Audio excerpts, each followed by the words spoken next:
मैं डॉक्टर रोहित प्रताप सिंह, सहायक आचार्य Kalichand PG college और यूनिवर्सिटी। प्रिय विद्यार्थियों, आज बीएच डीएलए 136 के अंतर्गत बीए स्तर पर अनिवार्य पाठ्यक्रम के रूप में हिंदी भाषा लेखन कौशल आपको पढ़ाया जाता है। इस पाठ्यक्रम के अंतर्गत यह प्रयास किया गया है कि विद्यार्थियों को हिंदी का व्यवहारिक ज्ञान कैसे प्राप्त हो, व्यवहारिक जीवन में आने वाली तमाम तरह की चुनौतियों का समाधान वो हिंदी भाषा के माध्यम से कैसे करें, साथ ही साथ हिंदी का व्यवहारिक स्वरूप और साथ ही साथ उसका जो लेखन कौशल है वो एक विद्यार्थी के बीच में कैसे उत्पन्न किया जाए, कैसे पैदा किया जाए, इस पर विचार किया गया है, इसका प्रयास किया गया है। बीएच डीएलए 136 का पाठ्यक्रम 2 खंडों में विभक्त है। खंड 1 में कुल 5 इकाइयाँ हैं और खंड 2 में कुल 6 इकाइयाँ हैं। इस तरह से कुल 11 इकाइयों के मध्य इस पूरे पाठ्यक्रम को समेटा गया है। इस पाठ्यक्रम में जैसा कि इसके शीर्षक पाठ्यक्रम से ही भाषित है कि मुख्यतः हिंदी का जो व्यवहारिक स्वरूप है, किस प्रकार से शब्द का निर्माण होता है, कैसे ध्वनियाँ शब्द में रूपांतरित होती है और शब्द किस प्रकार से वाक्य बनते हैं और वाक्य किस प्रकार से एक विचार के एक पूरे विचारधारा की अभिव्यक्ति करते हैं, इस पर विचार किया गया है। सर्वप्रथम हम खंड 1 के अंतर्गत आने वाली इकाइयों पर विचार करेंगे, जिसमें इकाई 1 शब्द संपदा और लोकोक्तियाँ हैं। तो आज के इस व्याख्यान में हमारा प्रयास रहेगा कि शब्दों का महत्व क्या है, भाषा के सामाजिक स्तर और उसका जो मूल भेद है वो मुख्यतः क्या है, साथ ही साथ शब्दों का जो अर्थ है, पक्ष है, वो किस प्रकार से किसी शब्द का एक निर्धारित अर्थ व्यक्त होता है, इस पर विचार करेंगे। शब्द रचना किस प्रकार से होती है, मुहावरे और लोकोक्तियों का प्रयोग करने से शब्द के अर्थ की जो सामर्थ्य है वो किस प्रकार से बढ़ जाती है, इस पर भी विचार करेंगे और इसे अपने विद्यार्थियों को समझाने का प्रयास करेंगे कि किसी शब्द का अर्थ किस प्रकार से महत्व रखता है और कैसे उसका अर्थ विभिन्न तरह के अर्थों में अपनी अभिव्यक्ति करने में सक्षम होता है। तो एक तरह से हम हिंदी भाषा में शब्द प्रयोग और उसके महत्व को जान सकेंगे आज के अध्ययन से। और इसके अलावा शब्दों के जो विभिन्न अर्थ हैं उसको जानकर उनका सही प्रयोग करना सीख सकेंगे। शब्दों की जो रचना है, शब्दों का निर्माण का जो प्रारूप है उसके बारे में अवगत हो सकेंगे। इसके अलावा मुहावरों और कहावतों के प्रयोग किस प्रकार से करें और उन प्रयोगों का महत्व क्या है, भाषा में उनका सही तरह से प्रयोग कैसे किया जाए, इत्यादि तमाम तरह की समस्याओं का समाधान आज के व्याख्यान से हो सकता है। इसलिए विद्यार्थियों, आज हिंदी का जो व्यवहारिक हिंदी है और उसमें लेखन कौशल की जो व्यवस्था है उससे आज हम लोग परिचित हो सकेंगे। तो सर्वप्रथम शब्द संपदा और लोकोक्तियों पर विचार करेंगे। प्रिय विद्यार्थियों, जैसा कि अवगत है कि भाषा में शब्द का सर्वाधिक महत्व है। शब्दों के माध्यम से ही किसी विचार को, किसी अवधारणा को व्यक्त करते हैं। शब्दों के माध्यम से ही एक व्यक्ति दूसरे व्यक्ति के साथ अपने विचारों का आदान प्रदान करने में सक्षम हो सकता है। शब्दों का इतिहास वास्तव में बड़ा रोचक है। शब्दों का अपना अर्थ होता है, हर शब्द का अपना अर्थ और उसका प्रयोग स्थान निर्धारित होता है और इन शब्दों से बने हुए वाक्यों का भी अपना अर्थ होता है, अपना महत्व होता है। वाक्य के अर्थ को हम तभी सही तरीके से समझ सकते हैं जब शब्दों की वाक्य संरचना से हम परिचित हों, और यह तभी संभव होगा कि जब हम उसके निर्माण प्रक्रिया से अवगत होंगे, तभी उसका सही तरीके से प्रयोग कर सकेंगे। तो इस इकाई के अंतर्गत हम शब्द रचना और उसके अर्थ पर विचार करेंगे और इसके आगे की इकाई में वाक्य की रचना के संदर्भ में जो वाक्य का अर्थ है उसकी विशेषताओं पर प्रकाश डालेंगे। और साथ ही साथ शब्द ध्वनियों से बनते हैं, जैसा कि हमारे विद्यार्थी आप जानते हैं कि ध्वनियों का अपना कोई अर्थ नहीं होता है। ध्वनि स्वतंत्र रूप से एक ध्वनि होती है, लेकिन जब वो किसी अक्षर में परिवर्तित हो करके और एक शब्द का रूप ग्रहण करती है, तो उसका एक विशेष अर्थ हो जाता है, विशेष महत्व हो जाता है। और हम आज इसी महत्व पर ही विचार करेंगे। कई बार एक ही शब्द के अनेक अर्थ होते हैं और इन शब्दों के लाक्षणिक प्रयोग द्वारा हम अपनी बात को बेहतर तरीके से कहने का प्रयास करते हैं। तो अर्थों का लाक्षणिक अर्थ कैसे व्यक्त हो, कैसे हम उसको पहचान सकें और उस लाक्षणिक अर्थ को जानने के लिए हमें क्या क्या प्रयास करना चाहिए, किन किन बातों का अध्ययन करना चाहिए, इस पर विचार करेंगे। प्रिय विद्यार्थियों, समाज के विभिन्न वर्गों के लोगों की भाषा की शब्दावली में उनकी उपस्थिति एवं वर्गीय जो हैसियत है उसके अनुसार भिन्नता होती है। जो जिस वर्ग से, जिस समाज से, जिस प्रदेश से जुड़ा हुआ विद्यार्थी होगा, पाठक होगा या भाषा का प्रयोगकर्ता होगा, उसकी भाषा में वो अर्थ, वो उसका स्वरूप भाषा का हमें दिखाई देता है। उदाहरण के तौर पे जैसे एक डॉक्टर है और एक मजदूर है, तो दोनों की भाषा का एक स्वाभाविक अंतर होगा। दोनों हिंदी का प्रयोग कर रहे होंगे, लेकिन उनके मध्य जो स्वाभाविक अंतर होगा उसे हम सहज पहचान सकते हैं जब हम भाषा की निर्माण प्रक्रिया से परिचित होंगे। शब्दों के स्रोतों की जानकारी प्राप्त करके और भाषा में शब्दों का जो इतना बड़ा भंडार हमें उपलब्ध है, तो उससे हम जब अवगत होंगे तो उनका सही तरीके से अर्थ जान सकेंगे। और जब अर्थ की समझ हम रखेंगे तभी उसका सही तरीके से हम प्रयोग कर सकेंगे।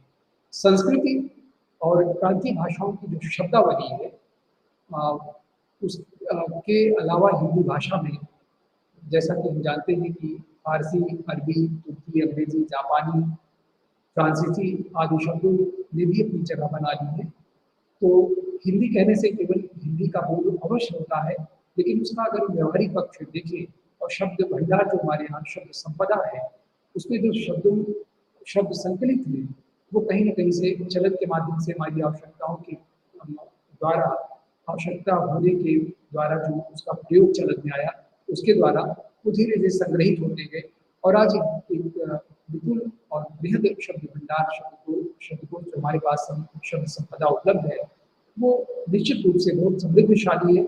और इसके पीछे कहीं न कहीं उन अन्य भाषाओं का योगदान है, प्रदेय है, अवदान है, जिससे हम विस्मृत करके उसका सही मूल्यांकन और अध्ययन नहीं कर सकते हैं। हिंदी भाषा में कई ऐसे शब्द हैं जो फ्रांसीसी भाषा से आए हुए हैं, जापानी, अंग्रेजी, तुर्की, फारसी, अरबी भाषाओं से आए हुए हैं, लेकिन वे इन भाषाओं के शब्द होते हुए भी वो इतना हिंदी में घुल मिल गए हैं, हिंदी के अपने स्वाभाविक अर्थ के रूप में अपनी अभिव्यक्ति करने लगे हैं कि हम उनको हिंदी का ही समझते हैं और हिंदी का ही समझना भी चाहिए। क्योंकि हिंदी का जो शब्द भंडार है, शब्द संपदा है, वो तभी समृद्धशाली होगी जब हम अन्य भाषाओं से आई हुई शब्दों को हम ज्यों का त्यों अपना लें और उनका अपनी दिनचर्या में, अपनी शब्दावली में, अपनी भाषा प्रयोग में, अपने व्यवहारिक भाषा के माध्यम से आदान प्रदान विचारों के उनका प्रयोग करें, उनको स्वीकार करें, तभी एक भाषा समृद्ध होगी और भाषा का स्वाभाविक विकास संभव हो सकेगा। शब्दों के अलावा हिंदी भाषा के मुहावरे और लोकोक्तियों के बारे में भी हम जानकारी देने का प्रयास करेंगे। आपस में बातचीत करते हुए हम जाने कितने मुहावरों का, लोकोक्तियों का प्रयोग करते हैं। कई बार हम बहुत सतर्क होकर के मुहावरों का या लोकोक्तियों का प्रयोग नहीं करते हैं, लेकिन वह स्वाभाविक रूप से हमारे प्रयोग में, हमारे भाषा के व्यवहार में वो आ जाती है स्वाभाविक रूप से। इससे भाषा को कहीं न कहीं एक सशक्त और मजबूती प्राप्त होती है और भाषा की अपनी अभिव्यक्ति की सुंदरता व्यक्त होती है इन लोकोक्तियों और मुहावरों के माध्यम से। तो भाषा की सुंदरता और जो महत्ता है वो बढ़ती है, उसके प्रभाव की क्षमता का विस्तार होता है। मुहावरे वास्तव में क्या होते हैं, कैसे होते हैं, भाषा में इसका क्या महत्व है, लोकोक्तियाँ या मुहावरों में मुख्यतः क्या अंतर है, इस पर भी विचार करेंगे। भाषा में इसका क्या महत्व है तथा लोकोक्तियों मुहावरों में अंतर क्या है, यह एक विचारणीय बिंदु है। और इस इकाई के अंतर्गत हम शब्दकोश की सहायता ले सकते हैं और शब्दों के बारे में जानकारी प्राप्त कर सकते हैं। तो इन तमाम सवालों का जवाब हम देने का आज के व्याख्यान में प्रयास करेंगे। प्रिय विद्यार्थियों, सर्वप्रथम बात करते हैं कि शब्दों का महत्व। किसी भी भाषा में शब्दों का अत्यधिक महत्व है, क्योंकि शब्द के माध्यम से ही किसी भाषा की पहचान बनती है। हमारे विचारों के अभिव्यक्ति का एकमात्र माध्यम है शब्द। जो जितना अधिक शब्दों से समृद्ध होगा, जिसके पास जितना अधिक शब्दों का ज्ञान होगा, सब शब्द अधिक से अधिक कंठस्थ होंगे, वो उतनी ही सुंदर भाषा की अभिव्यक्ति का माध्यम बन सकते हैं।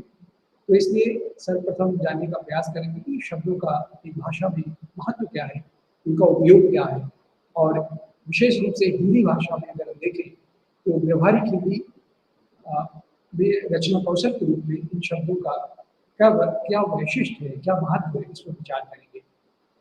ये विद्यार्थियों भाषा की ध्वनि हमारे विचारों की वाहक है, विदित है, इससे हम लोग अवगत हैं।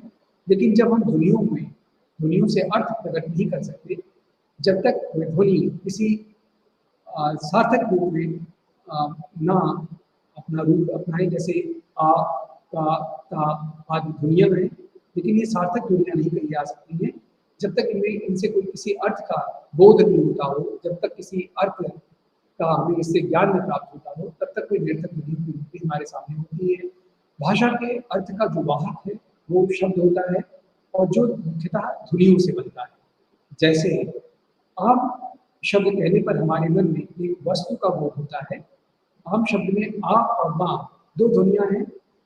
इसी तरह कुछ ध्वनियों के योग से बनने वाले शब्द भाषा में अर्थ के वाहक होते हैं। भाषा के शब्द समाज सापेक्ष होते हैं, अर्थात आम कहने पर हिंदी भाषा एक विशेष वस्तु का अर्थ ग्रहण करती है, लेकिन एक शब्द का अर्थ चीनी भाषी या इतावली भाषा के लिए यही अर्थ हो या आवश्यक नहीं है। यानी कि ध्वनियाँ लगभग समय एक जैसी दिखती हुई प्रतीत होती हुई भी जब वो शब्दों का रूप ग्रहण करती है और उनमें अर्थ ध्वनित होने लगता है, तो ये आवश्यक नहीं है कि एक प्रकार की ध्वनि का एक शब्द में रूपांतरित होने के बाद जो अर्थ एक श्रोता ग्रहण करता है वही सभी भाषाओं में ग्रहण करता हो, ऐसा नहीं है। क्योंकि उन लोगों के पास इसी वस्तु के लिए अपना शब्द होगा, उनकी भाषा की ध्वनियों में निर्मित होगा, तभी उसका अर्थ वो ग्रहण कर पाएगा। कहने का आशय यह है कि एक समाज के सभी लोग जो एक भाषा बोलते हैं, भाषा के शब्दों के निश्चित अर्थ से परिचित हों और वह इस अर्थ को उच्चारण से दूसरों तक पहुंचा सकते हों और उनके उच्चारण के निश्चित अर्थ ग्रहण कर सकते हों, तभी वो एक सार्थक भाषा के रूप में उस शब्द की उपयोगिता होगी, उस शब्द का महत्व होगा। जैसा कि हम जानते हैं कि भाषा के शब्दों की अपनी एक विशेषता होती है, अर्थयुक्त होता है। जैसा कि ऊपर हमने चर्चा की कि जिस प्रकार आम शब्द का अपना अर्थ है जो हिंदी भाषी समाज में जाना जाता है, लेकिन यह अर्थ इस शब्द में कहाँ से आया, क्या लाभ या काम कहने पर हमारे मन में कोई अर्थ निकलता है? जिस फल को हम आम कहते हैं, क्या उस फल के किन्हीं गुणों के साथ इन ध्वनियों का संबंध है? शायद नहीं है, क्योंकि हमने खुद कहा था कि हर भाषाई समुदाय अपने ढंग से अर्थ ज्ञात करने के लिए शब्दों का व्यवहार करता है। यानी कि शब्दों उस भाषी समुदाय के शब्दों के व्यवहार करने के ऊपर ही उस शब्द का अर्थ आधारित है, टिका हुआ है। जिस तरह के समुदाय में उस शब्द के अर्थ का जिस अर्थ में प्रयोग होता होगा, वही अर्थ उससे उसके व्यवहार करने से ग्रहण होगा। जिस फल को हिंदी में आम कहा जाता है उसे तमिल में महंगाई कहते हैं और अंग्रेजी में उसी को हम मैंगो कहते हैं। तो उससे ये बात स्पष्ट हो जाती है कि किसी शब्द में आने वाली ध्वनियों का शब्दों के अर्थ के साथ कोई सीधा संबंध नहीं होता है। ज्ञात अर्थ के लिए समाज कोई शब्द निश्चित कर देता है और उस शब्द के अर्थ के साथ जुड़ जाता है और वही अर्थ फिर श्रोता उसका ग्रहण करने लग जाता है। यह संबंध स्वाभाविक नहीं होता है, बल्कि समाज द्वारा आरोपित होता है। और कहने का आशय यह हुआ कि शब्दों का जो अपना अर्थ है वह अपना स्वयं में कोई अर्थ नहीं होता है, वो एक भाषाई समुदाय द्वारा निर्धारित किया हुआ अर्थ ही उसके अवचेतन में विद्यमान होता है। जैसे ही उस शब्द का उच्चारण किया जाता है तो उसकी पूरी एक श्रृंखला उसके अवचेतन में विद्यमान होती है और वो उसका अर्थ उसके सामने प्रकट हो जाता है, व्यक्त हो जाता है। वस्तु और शब्द के इस संबंध को हम लोग यादृच्छिकता कहते हैं। यादृच्छिकता का अर्थ है कि इच्छा आरोपित अर्थ, यानी कि यह देखा जाता है कि शब्द और अर्थ का संबंध ऐतिहासिक विकास के साथ हालांकि परिवर्तित होता रहता है। जैसे संस्कृत में उदाहरण के तौर पर मृग शब्द है, तो एक समय में इसे पशु या जानवर के लिए यह शब्द प्रयोग होता था, सिर्फ हिरण के लिए नहीं होता था मृग शब्द का प्रयोग अपने प्राथमिक रूप में। लेकिन कालांतर में हम देखते हैं कि मृग का अर्थ हिरण लेते हैं। इस बात को आप मृगराज शब्द से समझ सकते हैं, जहाँ सिंह को पशुओं का राजा कहा गया है। इसी तरह से शिकार के लिए मृगया शब्द का प्रयोग करते हैं। मृगया का आशय है हिरण का शिकार नहीं, सभी जंगली जानवरों का शिकार। तो मृगया से जो मृग का शिकार नहीं, यानी कि सभी जितने भी प्रकार के जंगली जानवर है उनके शिकार करने को मृगया शब्द अपने समय में स्वाभाविक रूप में व्यवहारिक रूप में चलन में था। प्रत्येक शब्द का अपना अर्थ होता है। इस प्रकार जैसे आम शब्द का अर्थ सूचित करता है, मेघ शब्द एक विशेष अर्थ का सूचक है। वस्तुओं के लिए प्रयोग होने वाले शब्दों से उन वस्तुओं के अर्थ अस्पष्ट दिखाई देते हैं। लेकिन भाषा में हम हमेशा वस्तुओं के लिए ही शब्दों का प्रयोग नहीं करते हैं। हम लोग मूल विचारों को भी शब्दों के माध्यम से प्रकट करते हैं। जैसे स्वतंत्रता शब्द हम लोगों के लिए बहुत ही परिचित सा लगता है, क्योंकि एक छोटा बच्चा भी इस अर्थ को सहजता के साथ ग्रहण कर लेता है। उसके लिए राष्ट्रीयता या राष्ट्रीय व्यक्ति, स्वच्छंदता और दंडता आदि शब्दों के अर्थ को ग्रहण करना कठिन कार्य है। जब व्यक्ति बड़ा होता है, शिक्षित होता चलता है, तो वह ऐसे विचारों को समझकर इन शब्दों के माध्यम से उसे ग्रहण करने में सक्षम हो जाता है। ऐसा नहीं है कि केवल पढ़े लिखे लोग ही गूढ़ या सूक्ष्म विचारों की अभिव्यक्ति करते हैं। कम पढ़े लिखे लोग भी या जो अशिक्षित हैं, अनपढ़ हैं, ऐसे लोग भी समाज में कई सूक्ष्म विचारों को ग्रहण करते हैं और अपनी भाषा में उनकी अभिव्यक्ति देते हैं। इन शब्दों का मूल शब्दों का प्रयोग करते हैं। अतः हम कह सकते हैं कि शब्दों द्वारा विचारों की अभिव्यक्ति के लिए परंपरागत शिक्षा की अनिवार्यता नहीं है। कबीर जैसे अनेक महापुरुष इसके प्रमाण हैं। और अक्षर ज्ञान और परंपरागत शिक्षा से वंचित कबीर ने सामाजिक व्यवहार और अपने अनुभव ज्ञान के आधार पर दर्शन और धर्म के गूढ़ रहस्यों को सफलतापूर्वक अपनी वाणी में अभिव्यक्त किया था। तो हम ये भी नहीं कह सकते हैं कि बहुत शिक्षित होने के बाद भी हम शब्दों के उस गूढ़ अर्थ को प्रयोग में ला सकते हैं। कहीं न कहीं से शब्दों का अर्थ समाज या समुदाय और उस भाषिक समुदाय द्वारा निर्मित होता है। और जो भी चैतन्यता से या सतर्कता से समाज की उस व्यवस्था से गुजर रहा होता है, उस व्यवस्था में जी रहा होता है, वो ऐसे गूढ़ शब्दों का प्रयोग करना समझ लेता है, प्रयोग करने में सक्षम हो सकता है और अपनी भाषा में उपयोग करता है। दूसरे शब्दों में हम कह सकते हैं कि भाषा न केवल दृश्यमान जगत से संबंधित वस्तुओं के बारे में अभिव्यक्ति का साधन है, बल्कि भाषा विचारों के अभिव्यक्ति का भी साधन है। विचारों के अभिव्यक्ति की शिक्षा हमें समाज से मिलती है और समाज को यह अभिव्यक्ति पूर्व की जो पीढ़ियां हैं उससे प्राप्त होती है। यानी कि भाषा समाजगत व्यवस्था है। समाज के द्वारा एक पीढ़ी दूसरी पीढ़ी से समझते हुए प्रकारांतर निरंतर उनका उपयोग करती है, उनका प्रयोग करती है और उसके वैशिष्ट्य से परिचित होती है। इसी को हम उस समाज की वैचारिकता कहते हैं। जब हम लोग समाज से भाषा अर्जित करते हैं तो उसके साथ ही उसकी वैचारिकता को भी अर्जित करते हैं। अतएव भाषा शब्दों के माध्यम से केवल अर्थ की अभिव्यक्ति मात्र न होकर सामाजिक, सांस्कृतिक, राजनीतिक, दार्शनिक, ज्ञान विज्ञान की विभिन्न उपलब्धियों की अभिव्यक्ति की एक तरह से आधारशिला होती है। हमारे लिए महत्वपूर्ण सामाजिक विरासत जैसी है भाषा, और इस विरासत को हम निरंतर तभी आने की पीढ़ियों को सौंप सकते हैं जब हम स्वयं उसकी महत्ता को समझ सकते हो, भाषा को सही तरीके से समझने के साथ साथ उसे लिखने के रूप को भी सीख सकते हो, सीखने का प्रयास करते हो और उसका सही तरीके से, सटीक तरीके से उपयोग करने में अपने आप को सक्षम बना पाते हो। तो इस प्रकार से भाषा की व्यक्ति का जो माध्यम शब्द है, और ये आवश्यक नहीं है कि उसे अधिक पढ़ करके या अधिक विद्वता के साथ ही हम उसका सतर्कता से उपयोग कर सकते हैं। इसे कोई भी संवेदनशील व्यक्ति, कोई भी सतर्क व्यक्ति इसका सही तरीके से समझ अपने भीतर विकसित कर सकता है, इसका उपयोग कर सकता है। उदाहरण के तौर पे हम लोगों ने कबीर को देखा कि कबीर जैसे महान कवि ने किस प्रकार से एक सशक्त भाषा का प्रयोग अपनी कविता में, अपने लोगों के माध्यम से किया है और अपने गूढ़तम चिंतन को उन्होंने अपनी उस व्यवहारिक भाषा के माध्यम से व्यक्त करने में सफलता प्राप्त की है।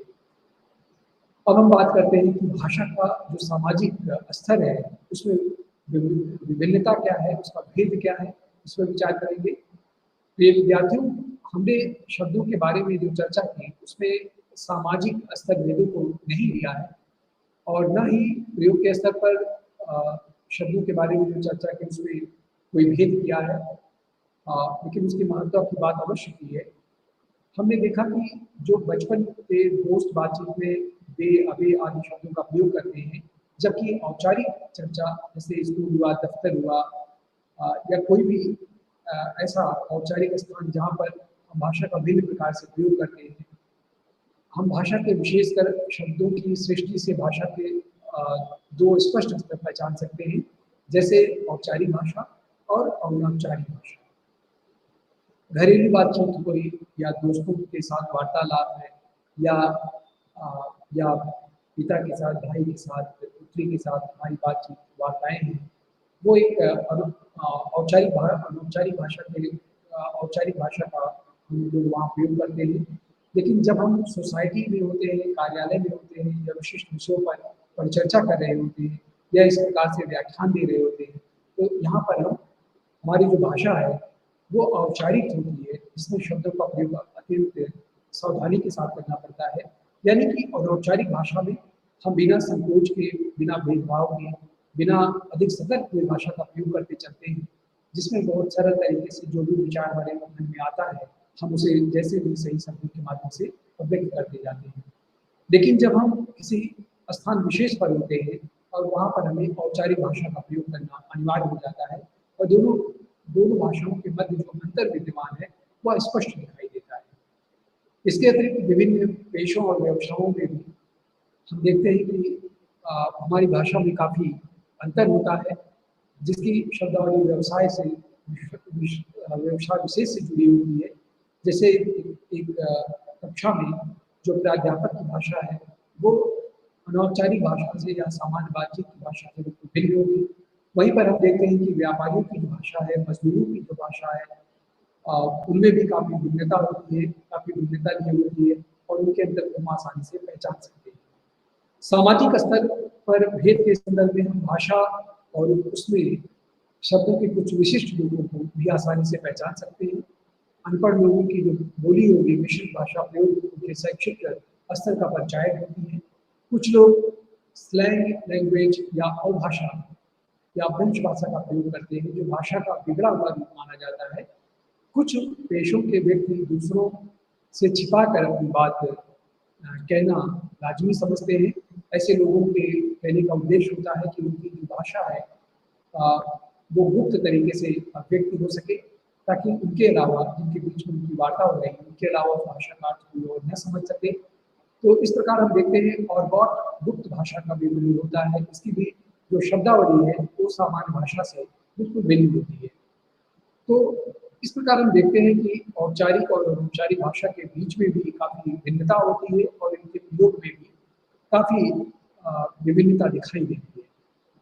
हम उदात्त कथनों की बात करें तो जैसे हमने किसी प्रियजन जब हमारे बीच नहीं होता है तो हम सामान्य शब्दों में नहीं कहते हैं उनकी मृत्यु हो गई है, या हम ऐसा कहने में अपने आप को सहज नहीं महसूस करते हैं।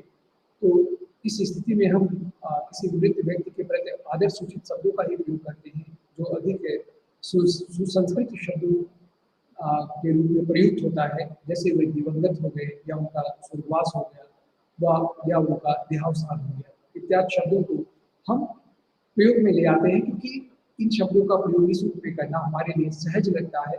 बल्कि उनकी मृत्यु हो गई ये कहना काफ़ी घातक है।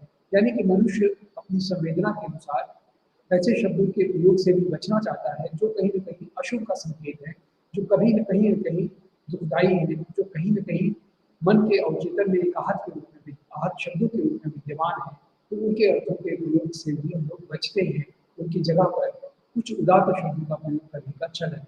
हिंदी में भी है और हिंदी के अलावा अन्य भाषाओं में भी यह प्रकृति दिखाई देती है। इस प्रवृत्ति को हम क्या कहें? भाषा विज्ञान में इसे उदात्त कथन कहते हैं। और इसी तरह ये किसी के पति का देहावसान हो जाता हो या किसी की विधवा होने की स्थिति में जब माँ का सिंदूर पूछ जाता है, पूछना पड़ता है, या सुहाग को जोड़ने जैसे शब्दों के मुहावरों का हम प्रयोग करते हैं। तो इन शब्दों का में हम अमंगल को सामान्य व्यवहार के शब्दों से भिन्न शब्दों द्वारा व्यक्त करते हैं, क्योंकि अमंगलकारी जो शब्द है उनके प्रयोग से कहीं न कहीं हम बचते हैं या हमारा स्वभाव ये इन शब्दों का प्रयोग करना हमारे लिए सहज नहीं लगता है, सरल नहीं लगता है। इसी प्रकार से मृत्यु हुए, वैधव्य और आदि अशुभ अप्रिय स्थितियों की शिष्ट या उदात्त अभिव्यक्ति होती है इन शब्दों से और हम उन्हीं का प्रयोग करते हैं।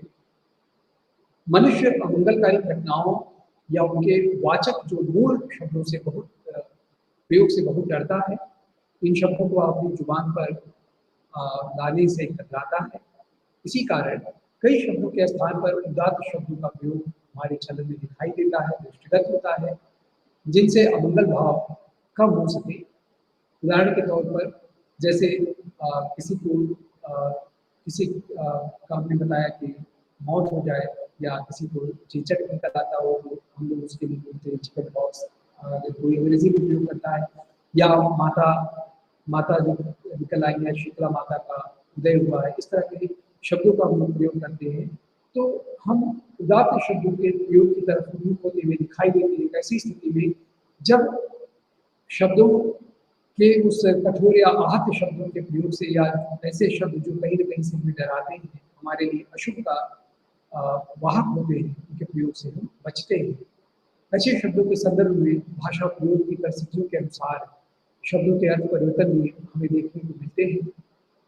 आमतौर पर महिलाओं की जो कांच की चूड़ियाँ हैं टूट जाती हैं, तो उन्हें चूड़ी टूटना नहीं कहते हैं सहज बातचीत में या आम बोलचाल की भाषा में, क्योंकि यह भी वैधव्य या आशंका के संदर्भ में मंगल कारक नहीं होता है, बल्कि चूड़ी मोल जाना कहते हैं। इसी तरह दुकान बंद करना या दुकान बंद कर देना हम लोग प्रयोग में नहीं करते हैं। हम उदात्त शब्द का यहाँ पर प्रयोग करते हैं कि दुकान बढ़ा दीजिए, बत्ती बुझाना नहीं ना कह करके हम बत्ती बढ़ाना कहते हैं। कहीं न कहीं बढ़ाना शुभ का संकेत है और बुझाना अशुभ का वाहक है। इस प्रकार से अशुभकारी वाहक शब्दों के प्रयोग से हम सदैव बचने का प्रयास करते हैं और भाषा में ये प्रयोग या चलन हमें हर जगह दिखाई देती है। हमें इससे भी परिचित होना चाहिए, तभी हम इनका सहज रूपतियों या मुहावरों के रूप में इन शब्दों का सटीक प्रयोग कर सकेंगे। ये विद्यार्थियों, उदात्त कथन केवल अमंगल सूचक प्रयोगों से बचने के लिए नहीं होता है, अभद्रता दूर कर शिष्टता लाने के लिए भी इनका प्रयोग किया जाता है। सभ्य समाज में बैठे हुए हम यह नहीं कह सकते हैं कि हम जैसे टॉयलेट जा रहे हैं या पेशाब करने जा रहे हैं, संकेत से हम बाथरूम का रास्ता पूछते हैं या संकेत से कहते हैं कि हमें लोक शंका के लिए जाना है, इत्यादि शब्दों का हम प्रयोग करते हैं। कहीं न कहीं वो शिष्टता की भी श्रेणी में आता है। बच्चों के संदर्भ में भी हम इसी बात या अन्य ढंग से विवरण देते हैं। बच्चों ने बिस्तर गीला कर दिया। रोचक बात यह है कि उदात्त कथन भी अधिक चलन में आकर अशोभनीय बन जाता है। जैसे पा खाना शब्द का अर्थ है पैर रखने की जगह से इसका आशय होता था, लेकिन यह शब्द भी अब अभद्र हो गया है। इसी तरह से जो मूलतः पक्षियों से बनी हुई एक आड़ को सूचित करता था, टट्टी जाना का अर्थ है टट्टी की आड़ में नृत्य के लिए जाना होता था, लेकिन अब यह शब्द भी अशुभनीय की श्रेणी में आने लगा है, क्योंकि इनका चलन इतना इस स्तर तक होने लगा कि वह अपना मूल भाव खो करके और वो जिस भाव के रूप में प्रयुक्त हो रहा है उसी अर्थ में वो अपने व्यक्ति देने लगा है, तो वो भी अशोभनीय शब्दों की श्रेणी में आ गया है। तो भाषा वैज्ञानिकों का कहना है कि कहीं न कहीं शब्दों के चलन के ऊपर जब एक भाषिक समुदाय, एक भाषिक समुदाय द्वारा एक शब्द विशेष का प्रयोग जब इस तरह से होने लगता है कि वह मूलतः अपने पूर्वार्थ को खो करके और अपने वर्तमान या मूल अर्थ में ही वो व्यक्त होने लगता है, तो कहीं न कहीं अशोभनीय अर्थ को ग्रहण करने में सक्षम हो जाता है। ऐसी स्थिति में उसके प्रयोग से फिर जो प्रयोगकर्ता है वो बचने का प्रयास करता है, उसकी जगह पर वह उदात्त शब्द का प्रयोग करना बेहतर समझता है। इसी तरह से शरीर के अंगों के लिए हम उदात्त शब्दों या विज्ञान के शिष्ट पारिभाषिक शब्दों का प्रयोग करते हैं जो कम अशोभनीय होते हैं, और ऐसे शब्दों का प्रयोग करना हम अधिक अच्छा समझते हैं। तो ये तो केवल हम उन शब्दों पर दृष्टिपात कर रहे हैं जो कहीं न कहीं से हमें ये बताते हैं कि किस प्रकार से टट्टी शब्द का प्रयोग हम देखते हैं कि टटिया लगा देना या आड़ कर देना या किसी चीज से उसको ढक देना, देने के अर्थ में ही प्रयोग होता था। लेकिन कालांतर में जब वह शब्द अधिक से अधिक प्रयोग होने लगा तो अपने मूल अर्थ को खो करके वो जिस अर्थ में प्रयोग हो रहा है उस अर्थ को अधिक व्यक्त करने में सक्षम हो जाता है। ऐसी स्थिति में वह अशोभनीय अर्थ को की श्रेणी में आ जाता है और उसके प्रयोग करने से हम फिर बचने लगते हैं। तो शब्दों के अर्थ के परिवर्तन की यह प्रक्रिया लगातार चलती रहती है, क्योंकि इस समय जो भाषा है वो समाज सापेक्ष है। जिस प्रकार का समाज होगा, जिस प्रकार का व्यक्ति का परिवेश होगा, उसी प्रकार की शब्दावली उसके भीतर उत्पन्न होगी, उसी प्रकार की शब्दावली का वह प्रयोग करेगा। और ऐसी स्थिति में उन शब्दों का जो मूल अर्थ है यानी भिन्न अर्थ का प्रयोग होता हुआ हमें दिखाई देता है। तो ऐसी स्थिति में उदात्त शब्दों का चलन हम देखते हैं कि अधिक होने लगता है, अशोभनीय शब्दों से बचते हुए दिखाई देते हैं। लेकिन कहीं न कहीं से ये भाषा को ही समृद्धशाली बनाते हैं, भाषा को उसके विकास में, उसके उत्तरोत्तर विकास में विस्तार को उन्मुख करते हैं। इसलिए इन शब्दों का भी अपना महत्व है, अपना एक वैशिष्ट है, और इस वैशिष्ट को भी समझ करके ही भाषा का हम सही अर्थ जान सकेंगे और उनका सही तरीके से प्रयोग कर सकेंगे।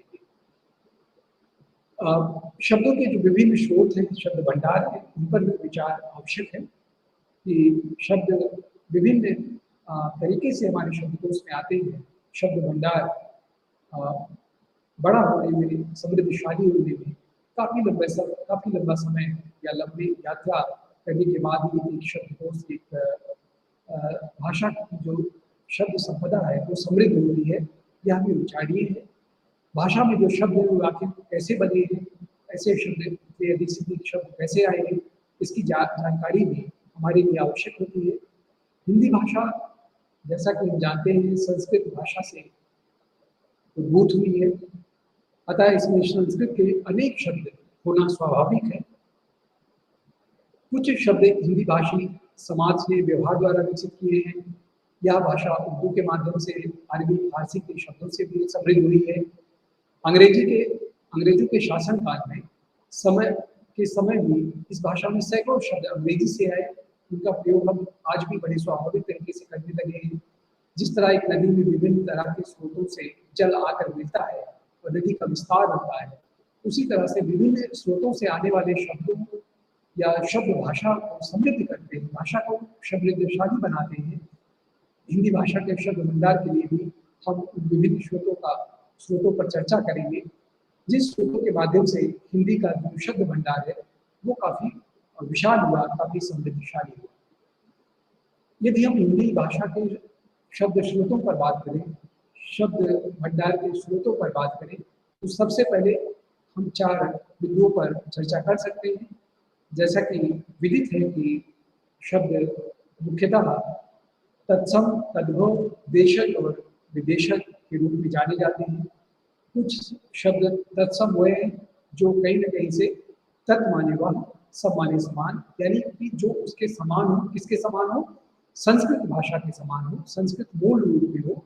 यानी कि ये विद्यार्थी, जैसा कि हमने बताया कि हिंदी का जो उद्भव है, हिंदी मूलतः कहीं न कहीं से संस्कृत से उद्भूत हुई है। स्वाभाविक है कि उसमें अधिकांश जो शब्द है वो संस्कृत भाषा के हैं। इसीलिए हिंदी में ऐसे शब्द जो तत्सम है, यानी कि उसी के समान है, यानी कि संस्कृत भाषा के मूल अर्थ में जिनका प्रयोग होता है, जो शब्द सीधे संस्कृत से आए हुए हैं उसे हम तत्सम कहते हैं। संस्कृत के समान वाले सारे शब्द तत्सम शब्द की श्रेणी में आते हैं। उदाहरण के तौर पे बालक, पर्वत, पुस्तक, विद्यार्थी, निराशा, आशा, सत्य, मैत्री, व्यवस्था, जल इत्यादि शब्द संस्कृत के तत्सम शब्द हैं। यहाँ एक बात स्पष्ट कर देना आवश्यक है कि हिंदी के सारे शब्द तत्सम शब्द यथावत नहीं लिए गए हैं, बल्कि उनके रूप में थोड़ा बहुत परिवर्तन भी हो गया है। संस्कृत शब्द बालका का विसर्ग हट गया है हिंदी में। पुस्तकम शब्द का माँ विलुप्त हो गया है, अर्थात तत्सम शब्द का मूल संस्कृत शब्दों के रूप से किंचित परिवर्तन के बाद ही हिंदी में स्वीकार किए गए हैं। यानी कि जिनमें किंचित परिवर्तन है, जैसे बालका है, बालका में विसर्ग हटा करके बालक को ग्रहण कर लेते हैं। पुस्तकम है, पुस्तकम में माँ को हटा करके हम पुस्तक को ग्रहण कर लेते हैं।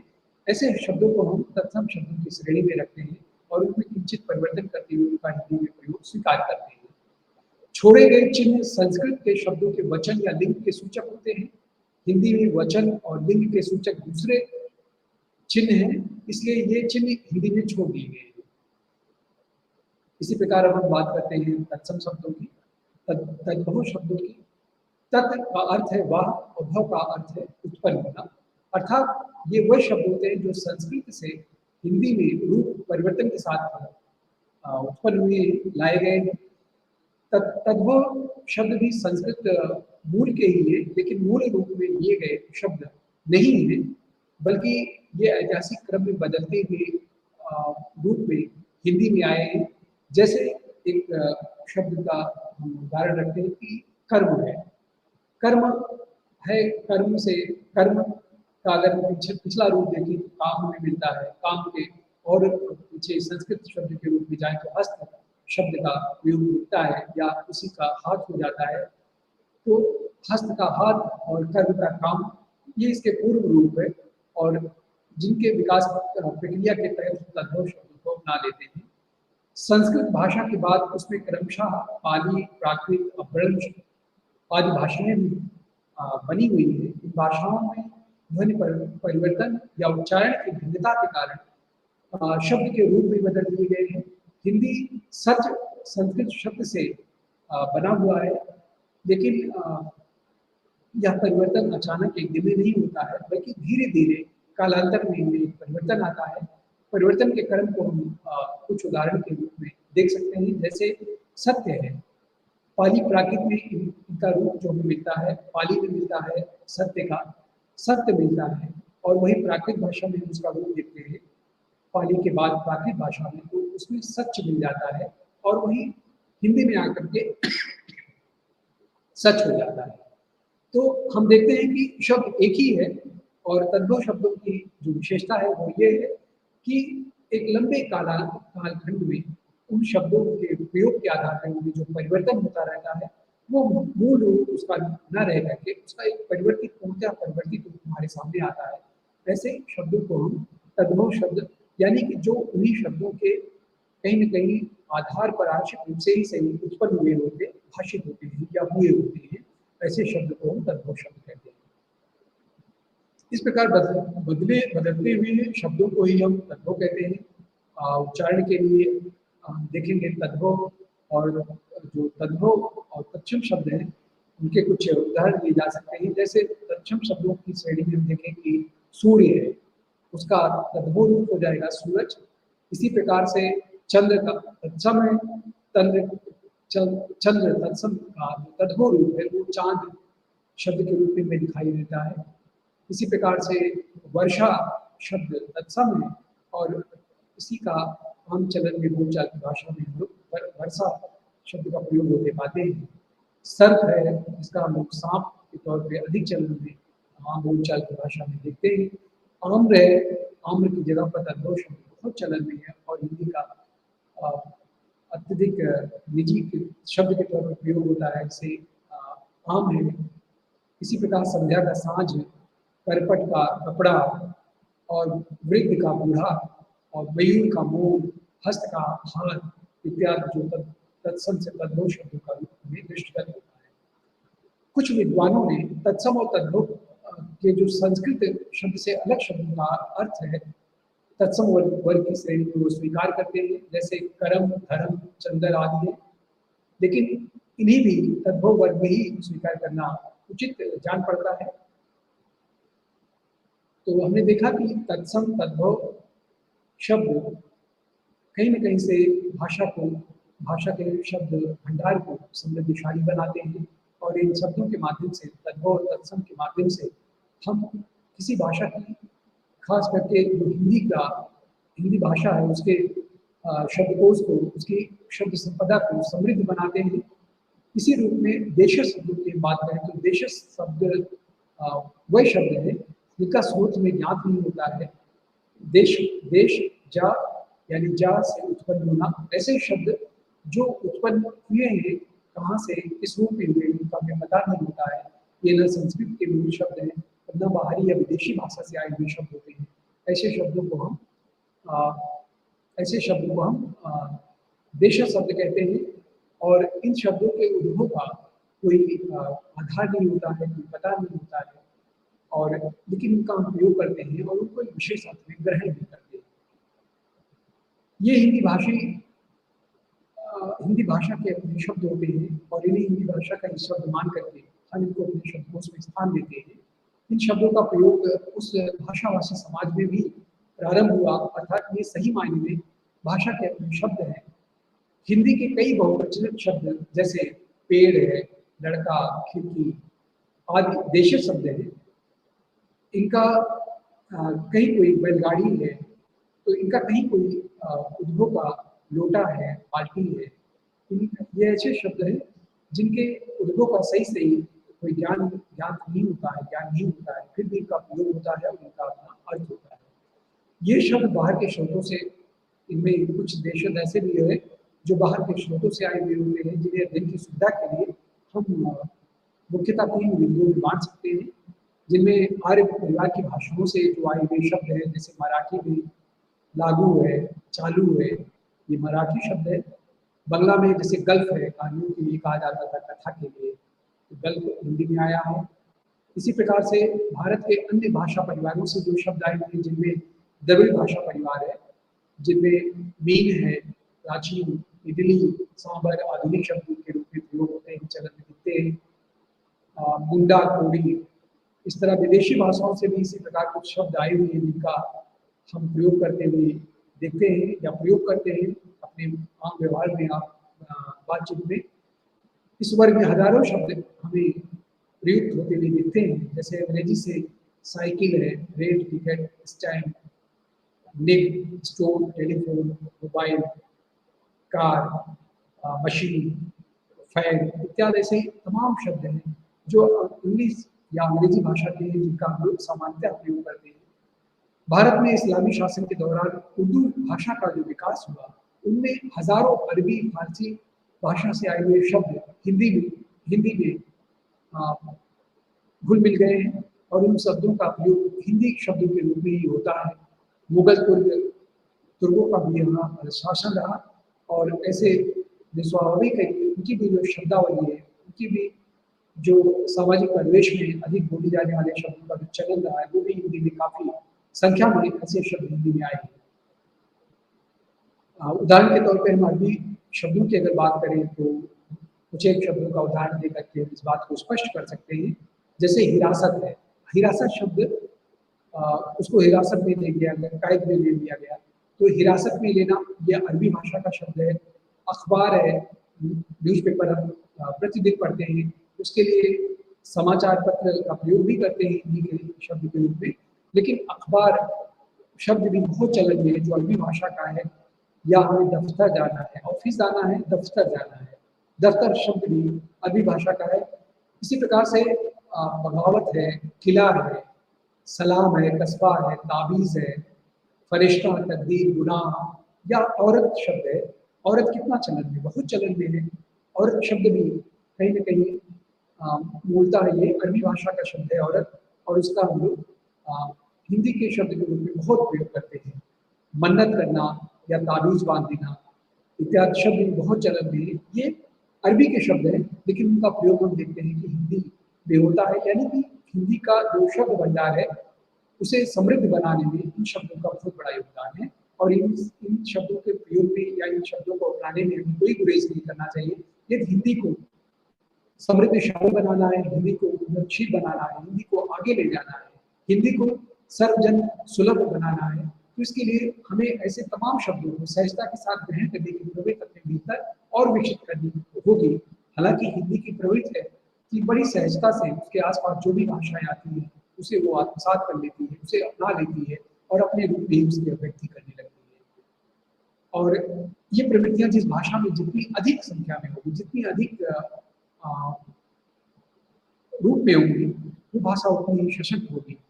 हम अभी हाल का उदाहरण आपको दें विद्यार्थियों की, जैसे समोसा शब्द हुआ।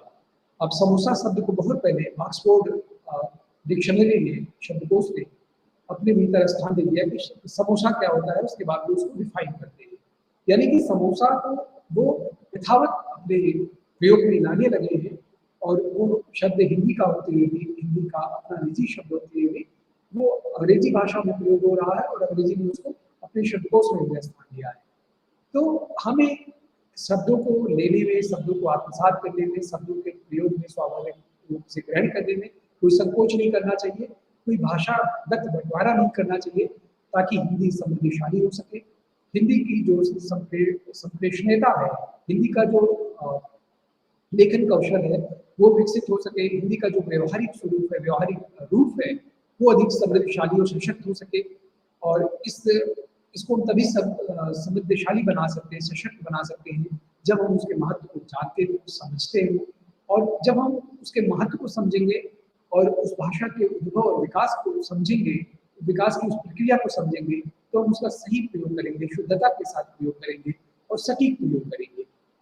इसी प्रकार से हम बात कर रहे थे कि अन्य भाषाओं से आए हुए शब्दों की, तो उसमें हम देखते हैं कि फारसी भाषा के भी बहुत सारे शब्द हैं, अरबिकेतर भी, जिन्हें हम हिंदी में बहुतायत प्रयोग करते पाए जाते हैं, जिनमें हमारी दिनचर्या में शामिल शब्दों की अगर बात करें, नमक है। नमक मूलतः फारसी भाषा का शब्द है, लेकिन नमक के अलावा हम और किसी शब्द का हिंदी में आजकल प्रयोग ही नहीं करते हैं। फारसी भाषा का जो नमक शब्द है वो हिंदी में हिंदी शब्द के रूप में प्रयोग हो रहा है। इन उदाहरणों को देने का आशय मेरा यह है कि हमारे विद्यार्थी ये जान सके कि किस प्रकार से एक भाषा अपना विशाल रूप ग्रहण करती है, कैसे उसकी शब्द संपदा समृद्ध होती है, उसके लिए विभिन्न भाषाओं का योगदान होता है। और ये भाषागत जो अवदान है, योगदान है, वो कहीं न कहीं हमारी आवश्यकताओं के अनुरूप में, एक समाज विशेष की आवश्यकताओं के अनुरूप में वो उत्पन्न हुए शब्द होते हैं, जिसे पीढ़ी दर पीढ़ी ग्रहण करते हुए एक पीढ़ी दूसरी पीढ़ी को उन शब्दों को देती जाती है और उन शब्दों का जो अर्थ है वो उनके चेतन में विद्यमान होता है और वो शब्द कहते ही बाहर तक अपने आप व्यक्त होने लगता है। इन्हीं शब्दों के रूप में हम देखते हैं कि पर्दा है, दरी, जंजीर, चपाती, गुलाब, गुलाब का फूल है, या आस्तीन, अंगूर, अंगूर का फल है। अंगूर ये भी फारसी की भाषा का शब्द है। खुदा, खुशामद, जमीन, सरकार, सरकार कितना चलन में है, लेकिन सरकार भी फारसी भाषा का शब्द है। आबाद, आस्तीन इत्यादि, सिफारिश इत्यादि शब्द फारसी भाषा के हैं, लेकिन उनका हम यथावत हिंदी भाषा में प्रयोग करते हैं। तुर्की भाषा के शब्दों की बात करें तो तुर्की से भी बहुत सारे शब्द हिंदी शब्दकोश में दिखाई देते हैं, हिंदी शब्दकोश में अवस्थित हैं। इन शब्दों में हम बात करें तो दरोगा, बारूद, बंदूक, कुली, बेगम, बहादुर, या तोप है, तमगा है। दरोगा तो बहुत प्रयोग होता है, आप लोग आज भी दरोगा शब्द का प्रयोग करते हुए देखते हैं। तो लाश है, बंदूक है, कुली है, इत्यादि सारे तुर्की शब्द हैं। तो इन शब्दों का प्रयोग करते हुए कभी हमारे ध्यान में ये नहीं आता है कि किस भाषा का है, हम उनका प्रयोग भी करते हैं, लेकिन उनके स्रोतों के बारे में अवगत नहीं होते हैं।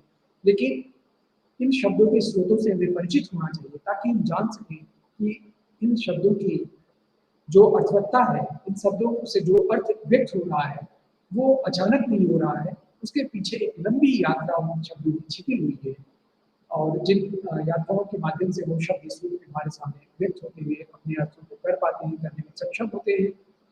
फ्रांसीसी या जापानी भाषा आदि के जो शब्द हैं वो अंग्रेजी माध्यम से आए हमारे शब्दकोश में, क्योंकि हिंदी भाषा क्षेत्र से इन भाषाओं का प्रत्यक्ष संपर्क नहीं था, लेकिन पुर्तगालियों ने अंग्रेजों के आने से पहले भारत के कुछ एक क्षेत्रों में अपना शासन स्थापित कर दिया था। हिंदी में पुर्तगाली के भी कई शब्द हमें दिखाई देते हैं जो या तो सीधे हिंदी से आए हैं, हिंदी में आए हैं, या भारतीय अन्य भाषाओं से होते हुए हिंदी में पहुंचे हैं।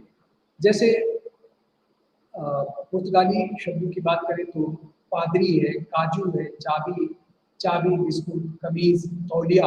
तौलिया बहुत चलन में है। तौलिया शब्द आप पुर्तगाली शब्द है। तौलिया का हम उपयोग भी करते हैं और उपयोग भी करते हैं, लेकिन उसका जो स्रोत है वो पुर्तगाली शब्द है।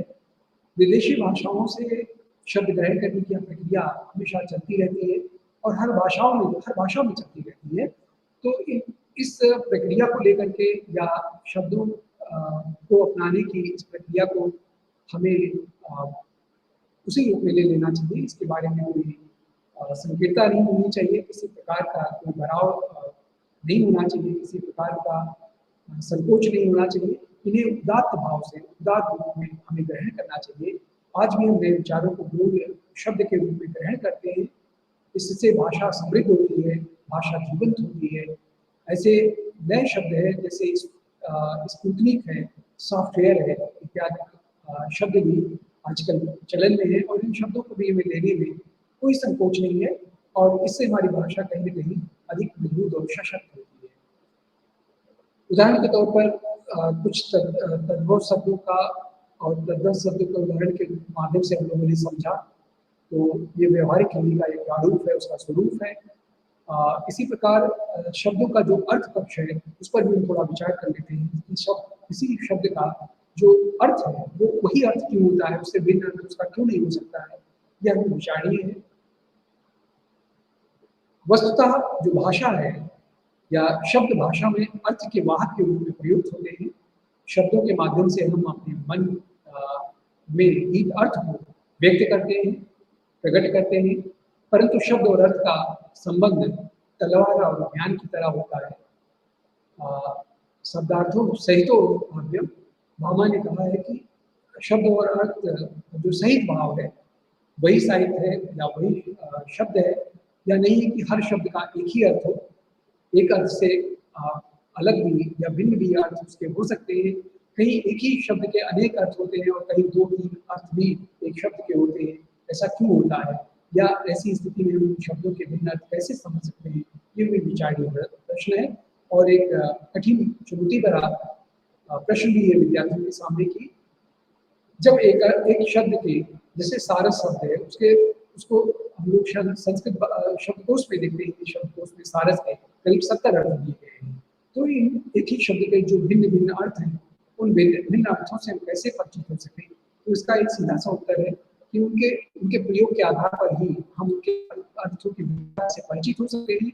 इसलिए शब्दों के प्रयोग पर हमारा विशेष ध्यान होना चाहिए और ये तभी संभव हो सकेगा जब हम उसके विभिन्न अर्थों से परिचित होंगे। अर्थ विज्ञान में हम भाषा के अर्थ पक्ष का अध्ययन करते हैं। शब्द और अर्थ के संबंध पर विचार करने के लिए हमने मुख्यतः 4-5 कोटियों में विभक्त करके समझ सकते हैं। कुछ शब्द होते हैं जो समरूपी शब्द होते हैं, कुछ ऐसे शब्द जो एक से अधिक अर्थ जिनके निकलते हैं, ऐसे समरूपी शब्द है। उन शब्दों में जैसे मान लीजिए पर है, तो पर को पंथ भी कहते हैं। पर का अर्थ लेकिन भी होता है, परंतु भी होता है और ऊपर भी होता है। पर ऊपर। तो हमने देखा कि एक ही शब्द है पर और उसके पंथ लेकिन परंतु या ऊपर भी उसके अर्थ ध्वनित होते हैं। तो इन अर्थों की भिन्नता को उसके प्रयोग के आधार पर ही तय कर पाएंगे। जैसे कल है, कल दूसरा दिन, कल मसीह के अर्थ में भी प्रयोग होता है और कल चैन के अर्थ में भी प्रयोग होता है। मगर है, मगर का अर्थ परंतु या लेकिन। मगर एक प्राणी का भी नाम है, मगरमच्छ है, मगर जो जल में रहता है, तो एक मगर भी है। तो मगर कब लेकिन या एक प्राणी के रूप में प्रयुक्त होगा, इस अर्थ को भी हम तभी समझ पाएंगे जब उसके प्रयोग को, उस प्रयोग की पूरी संरचना को समझते हुए उसके अर्थ को ग्रहण करने का प्रयत्न करेंगे। इसका प्रमुख कारण है कि भिन्न भिन्न स्रोतों या प्रकारों से आने वाले या बनने वाले जो शब्द हैं वो एक जैसे लगते हैं या उनको एक जैसा लिखा जाता है, इसके बाद भी उनके अर्थ को स्पष्ट तभी समझा जा सकता है जब हम उसके विभिन्न रूपों से परिचित हों। जैसे मेल है, हिंदी मिलना क्रिया से मेल यानी मित्रता, लेकिन वहीं पर अंग्रेजी में मेल MAIL मेल शब्द बना हुआ है, तो हिंदी रूप में उसको बैलगाड़ी भी बोल देते हैं। इसी तरह से बरस है, संस्कृत वर्ष से बना है, एक साल, बरस यानी कि एक साल। आम है, संस्कृत के आम्र से बना है, एक फल होता है, और आम है, अरबी से बना हुआ है, जिसका साधारण या आम जनमानस या साधारण लोग, सामान्य लोग। तो इस तरह हम लोग देखते हैं शब्दों का समरूप भी हमें दिखाई देता है।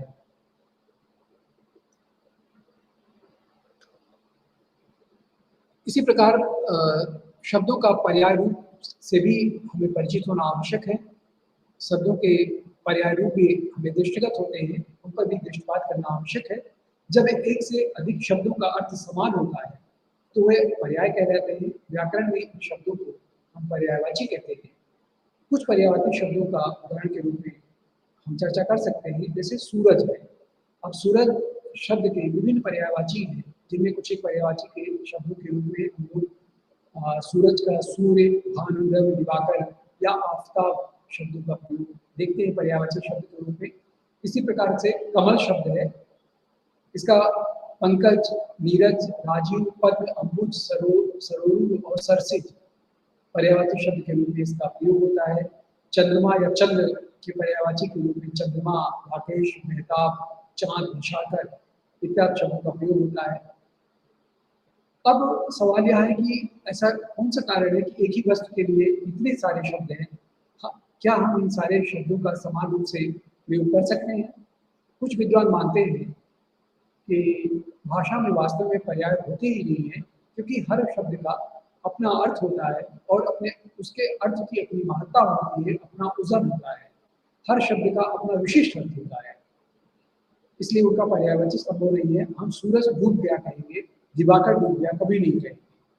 इसी तरह से हम बोलचाल में हम प्रायः किसी एक शब्द को ही व्यवहार के लिए लेते हैं, से जो शेष शब्द है वो शैलीगत है। जैसे उर्दू बोलने वाला आफताब कहेगा, या साहित्यिक है, साहित्यकार इन शब्दों का अपनी रचना के सौंदर्य के लिए प्रयोग कर सकता है, विभिन्न शब्दों का एक उसके पर्यायवाची शब्द के रूप में।